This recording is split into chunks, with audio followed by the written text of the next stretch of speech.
Bonjour à tous, dans cette vidéo nous allons traiter un exercice sur les fonctions échelon unité. La fonction que nous aurons à tracer est f de t qui est égale à 2u de t moins 3u de t moins 1. Pour pouvoir la tracer, je vous conseille d'abord de séparer en deux cette fonction, c'est-à-dire que d'un côté nous allons avoir 2u de t et de l'autre côté 3u de t moins 1. Pour tracer 2u de t, il faut d'abord savoir tracer u de t. Celle-ci étant la fonction de base, il faut donc bien la retenir.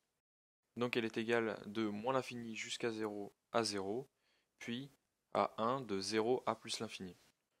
Pour calculer 2u de t, il faut multiplier par 2 chaque étape de la fonction échelon unité. Ce qui donne pour la partie de gauche 0 fois 2 qui est égal à 0, et pour la partie de droite 1 fois 2 qui est égal à 2. Il faut d'ailleurs faire bien attention au crochet lorsque vous tracez ce genre de fonctions, car ils sont très importants.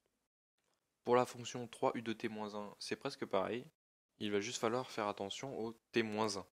Lorsque nous avons un moins, il faut donc décaler vers la droite le changement de valeur, et vers la gauche lorsqu'il s'agit d'un plus. Donc pour u de t-1, celle-ci est égale à 0 de moins l'infini jusqu'à 1, et est égale à 1 de 1 jusqu'à plus l'infini.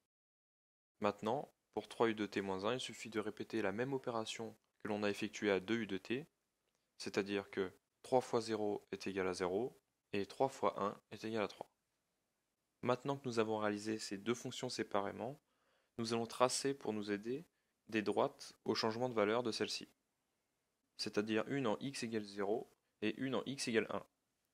Il ne reste donc plus qu'à soustraire chaque partie, la première étant 0 moins 0 qui donc fait 0, la seconde est 2 moins 0 ce qui fait 2, et la dernière est 2 moins 3 qui fait moins 1.